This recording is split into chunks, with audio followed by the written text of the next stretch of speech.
In May 1971, 3 boys were playing at the cattle mart that bordered the graveyard. Eric Fenlon, Gerald O'Sullivan and Quigley. They were playing on the bars when 2 of their friends climbed up with them. The 5 of them occupying the same space, breathing the same air, looking at the same ground. But only 3 of them saw her. A woman, 5 to 6 feet tall, blue dress down to her toes, long white shawl, a white veil and a ring around her head. They said her hands were folded in prayer, gazing up to the heavens, hovering about 2 inches above the ground, above a grave. She didn't walk, speak or move, just floated there silently. And on what the boys described as a dull grey afternoon, suddenly a brilliant ring of light encircles the grave where she stood. Strange rays of light cut through the grey, heavy atmosphere. She hovered there for 1 or 2 minutes. Then as the boys ran home, they looked back and she slowly began to dissipate. On May 5th, 1971, RTÉ's Newsbeat programme broadcast the story. Reporter Michael Ryan came to Taghmon, stood in the graveyard with a crew, a microphone and the camera staring at the faces of 3 young boys, recording them as they tried to explain the unexplainable. The grave was never shown in the footage, but based on where they pointed, it was somewhere over this side, likely one of these. They brought in a psychologist to assess the boys, Reverend Professor Feichin O'Doherty, a Catholic priest with a Cambridge PhD. He ran the psychology department at University College of Dublin. He concluded the boys weren't lying, that they believed what they saw. But he also added, "I wish the church officials in the Diocese of Ferns had given a statement about the alleged apparition in Taghmon from the outset. Wherever action has been taken quickly enough or finally enough, there's been no further problem." He was pleading for the church to act. Now we know there were no healing miracles or dancing suns at Taghmon like there were at Lourdes or Fatima, but 3 credible witnesses, who a Cambridge trained psychologist said weren't lying, should have warranted at least a statement. Knock County Mayo, 1879. The church opened an investigation within weeks. Today, 1.5 million pilgrims visit every year. Lourdes, France, 1858.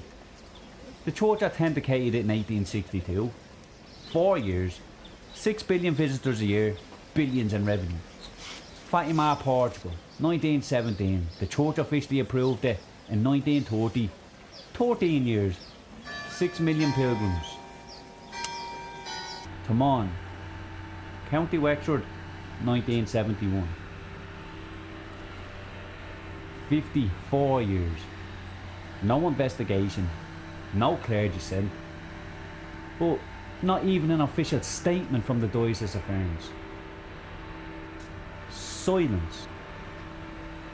Just silence. So what is this ground that the church chose to ignore? This is Monachán, and it's been sacred ground for about 1400 years.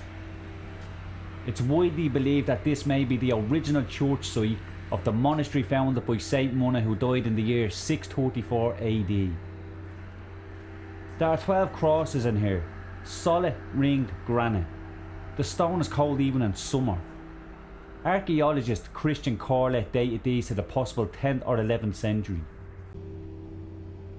Have a look at this millstone, reused as a grave marker. Someone's entire memorial is a grinding stone that used to work.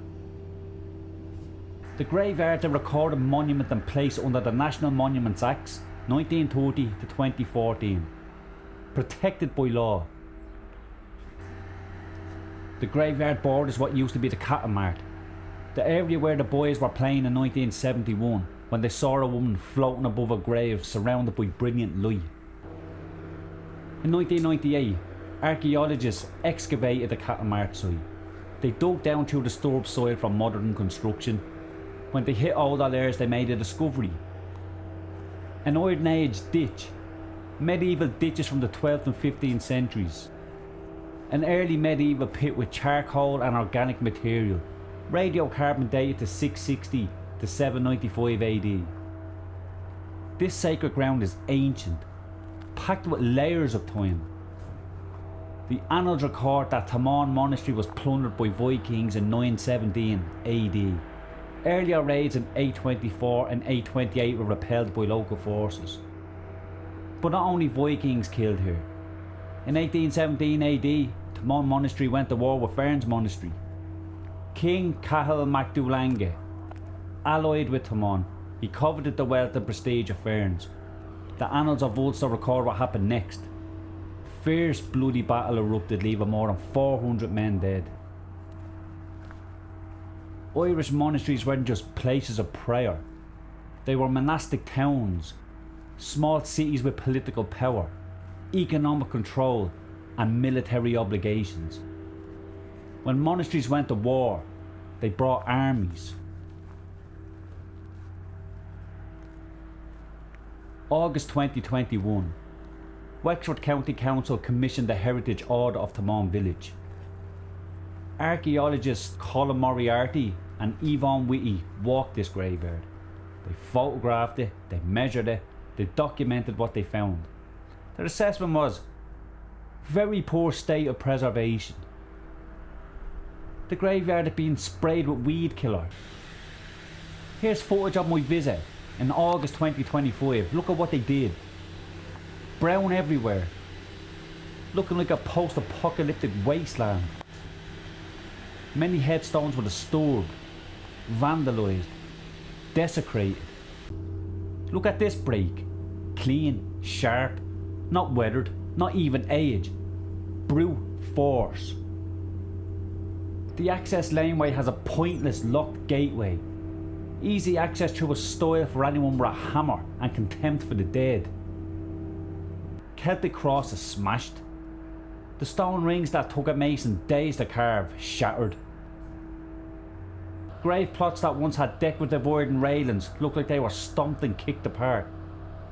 The covering stones on the grave itself, smashed to bits.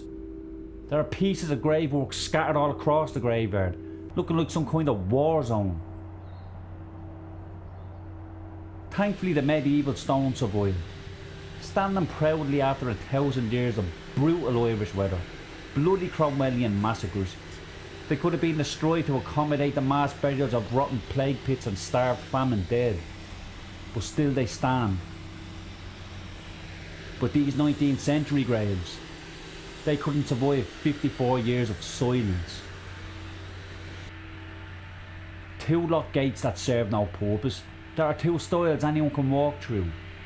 Not even signage identifying this as a recorded monument, protected under the National Monuments Acts. Nothing.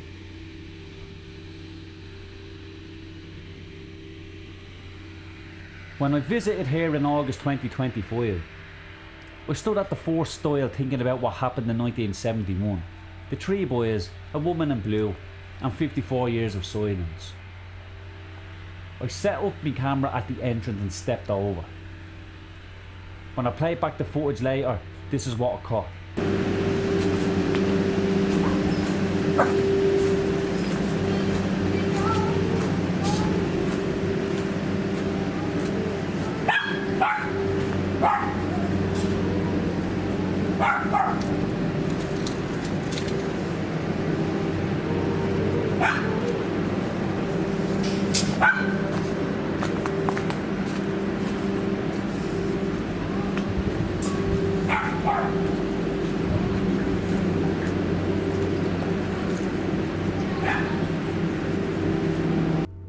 Sounds like a woman's voice, singing, probably sean-nós style. Sean-nós is the oldest form of Irish singing, unaccompanied, no instruments, just a human voice moving through intervals that don't fit modern Western scales. It's a sound that goes back centuries, before record or notation, passed down through memory. I didn't hear the one stepping over the stile. I had one hand on the gimbal, the other one gripping the rough stone for balance. My ear was less than a foot from where the microphone picked it up. The strongest part hits right at the threshold, just as I approach the fourth stile. I don't know what it is. Maybe it's electronic interference, maybe it's audio artifact. Maybe you hear something completely different than me. But if I heard it in real time, I definitely would have said something there and then. Because that doesn't sound like interference, that sounds like a voice. 3 boys saw something in 1971. They said it was a woman. The village believed them. A psychologist said they weren't lying. Even the RTÉ reporter believed they were sincere. But the Diocese of Ferns still remained silent. 54 years later, I caught a voice at the entrance of this place. I'm not saying they're related, but it does make you wonder. When I came back in January 2026, I walked the graveyard again. Still Celtic crosses with shattered rings. Still grave plots with torn out railings. Stones that marked people who've been dead for 200 years. Still desecrated. I came here because of what 3 boys saw. What I caught on audio, I don't have an explanation for. But 54 years of church silence didn't protect this sacred ground. Maybe all it needed was a clear sign marking its importance and protected status.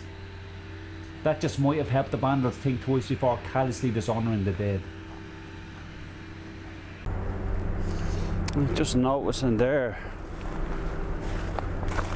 we're just outside the cemetery here, just on the perimeter of the wall, just to show you there, but it looks like outside of here is just being used as a dumping ground. I mean, this place makes you want to cry, really.